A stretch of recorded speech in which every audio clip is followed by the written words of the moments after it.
In this episode, I'm going to be talking about some of the tips for preparing for residency interviews. Oftentimes, when you're given these interviews, especially in the beginning, you don't really know how to prepare. And so I'm going to be talking about how exactly you can do that.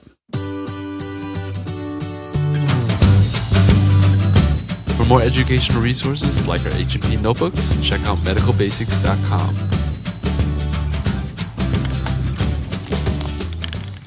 So the first thing is knowing the interview style that you're going to be going into. I think that applying into medicine versus applying into some type of surgical specialty and also applying into most other specialties are going to be very different. And the reason why I can say that is because the program that I was applying into in the categorical specialty, I also had to apply into prelim. And so I got to see the perspective of a medicine as well as surgery because I applied to both medicine and surgical prelims. And so for me, I think that if I were to start off is that most other specialties, at least the categorical programs, as well as other ones that people have applied to that I've talked to, they're mostly conversational. They're really just trying to get to know you as a person, get to know what you like, get to know your interests, get to know if they can spend time with you on a daily basis. They just want to know who you are. Whereas in medicine, I felt like it was a little bit more of getting to know, more like a med school style interview, really asking you these more probing questions, asking you more about your pros, your cons, what are you good at, what are you not good at, what are your biggest failures, like things that just aren't typical conversations. We're not talking about baseball. We're not talking about, what you like to do for fun. They definitely asked those, but it was a lot more of what would you do in this scenario? How would you do this? Like, what is your thought process? They really want to get to know you and how you think more so than your hobbies and all of that. And I think that obviously because I was applying into a prelim, which is just a 1-year program, it's going to be a lot different because you're just a worker for 1 year. So it's going to be a different style of interview than if I was there for 3 years. So obviously take this with a grain of salt, but that's how I felt like with the different types of interviews. Same thing with surgery.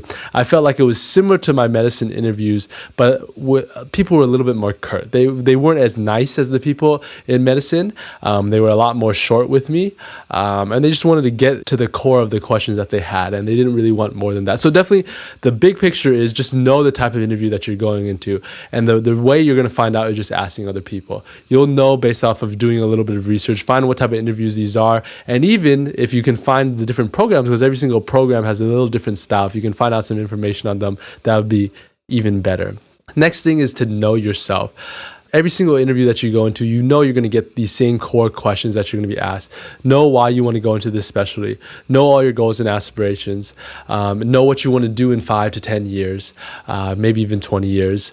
And know everything about yourself, meaning everything on your CV, whether it be any small award, any little scholarship, any research project that you did, even something, if you were to put something from college, know that inside and out. Know every single thing. Even if you have 50 publications, you should probably know at least in general what those all are. I had nowhere near those, so I had to know the ones that I did have very well. But I'm saying that if you have a lot of experiences, you still need to know all of them pretty well, because everything that you write in your personal statement, everything that a letter writer writes about you, everything that you put in your CV is fair game for them to ask.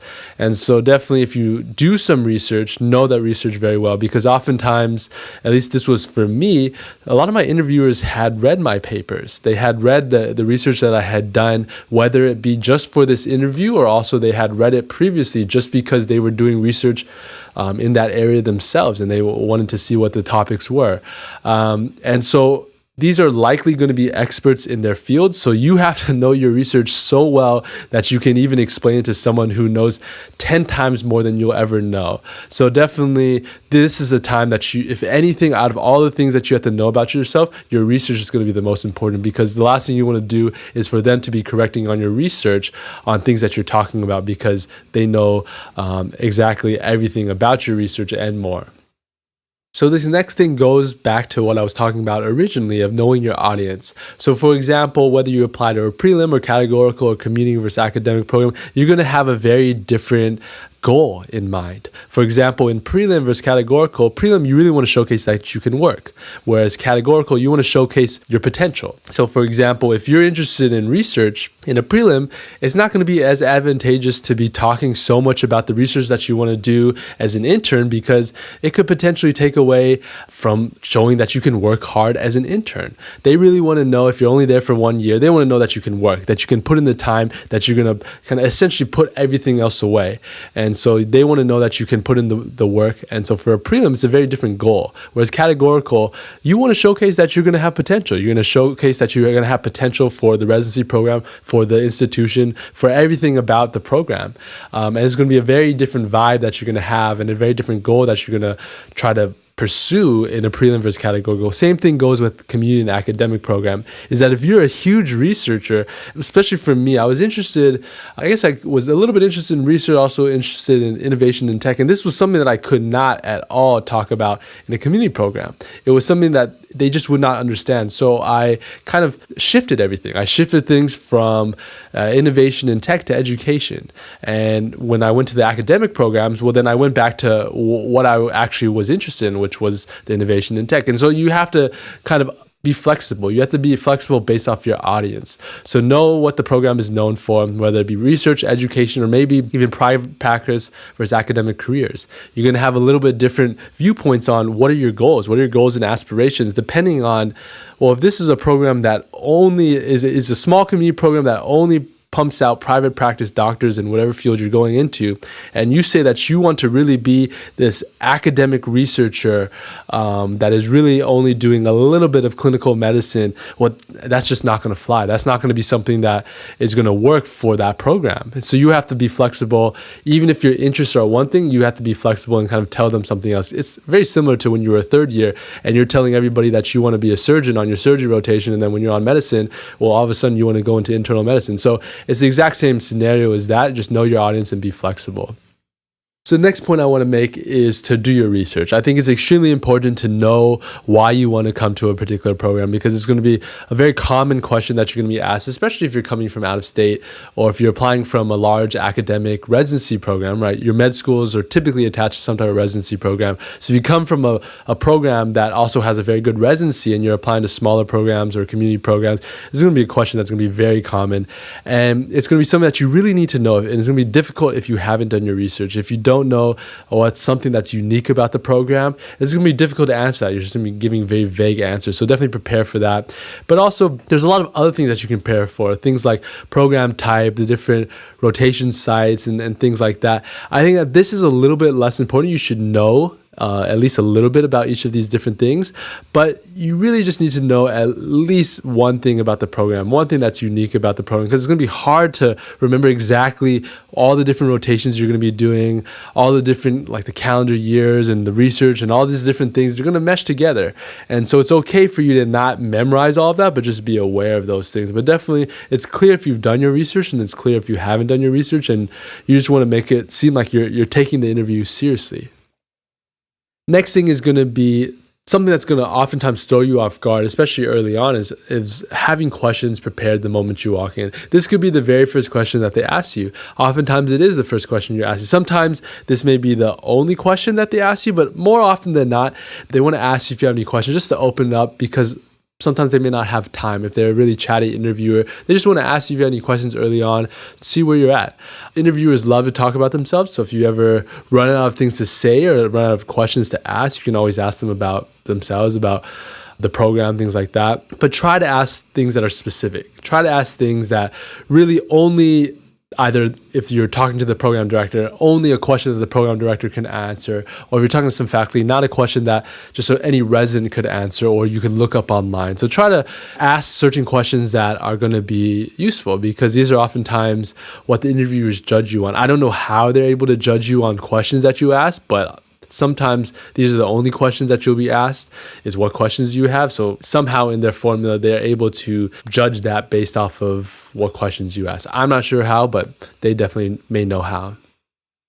Next thing is going to be reaching out to your friends or advisors. And I think that this is particularly important because if you ever have done research for a program, you'll know what I'm talking about, is that literally if you look up their residency program on their website, every single residency looks the same.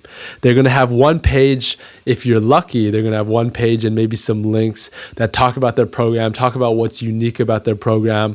And really, you're not going to get very much information out of it. You're not going to get very much details out of it. And so I think that their websites are honestly pretty useless, but that's really the only piece of information that you have. But I think that talking, especially this is more so for programs that you're very serious about. I think you can't do this for every program, but programs you're very serious about, get to know some of either the alumni, some of your advisors may know people at the program, get to know maybe some of the students that are current residents there that were previous med students at your school, or even just people who have interviewed there in the past. I think it's important to just get a feel for the program itself, and it just shows that you're a little bit more interested because you can talk about the people that you've talked to, the input that you're trying to get. So I think that this is just important. It gives you a little bit of a leg up in terms of having some more knowledge that you would not otherwise have from just the website itself. The last point that I want to make is just knowing who you're talking to. And this goes from the program directors to the assistant program directors and even the chief residents and the senior residents, is that you want to know who you're talking to, because the last thing you want to do is when you're talking to them and you don't know whether or not they're the program director, don't know if they're just some faculty that's helping out, and you ask what their role is and they happen to be the program director. That just doesn't look good. And then the other example is when you're dealing with the chief residents and the senior residents, for the most part, the people who go to the pre-interview dinners are not going to be people that interview you, but sometimes they are. And so I went to an interview where I didn't really look up anybody, who they were. I was talking to some of the residents, just assumed that they were just residents and it was a safe, friendly environment. But it happened to be that these were chief residents as well as senior residents that were going to be interviewing me. And about 3 of them interviewed me later. And luckily, I didn't really say anything weird, but you know yourself that sometimes you may just slip up. You're a little bit different when you're dealing with people that you're interviewing with versus people who you think you're completely free from. You're going to be asking a little bit different questions. You're going to be acting a little bit differently. And so just know yourself. You should always be the same with everybody that you interact with. That would be my number one recommendation. But you know yourself. Sometimes it's hard to do that. And so just know who you're dealing with. Know who you're talking to so you're not thrown off guard. And just know everybody's faces. It's going to be very difficult to know everybody's exact name, but I think that at least knowing their faces would be important. So hopefully these were just some very basic ways to prepare for your interviews. I know that for the most part, what you end up doing is just trying to memorize as much as you can off of their website. But I think the biggest takeaway is just, number one, know why you want to go to that program. No matter what the reason why, it just has to be unique to that program. Something small, even something very small that you can take away that's unique to that program, that's going to set it apart from all the other programs that look identical on paper. Be sure to check out our website, medicalbasics.com, for more educational resources like our medical ID cards, and don't forget to subscribe to our channel for more tips and lessons.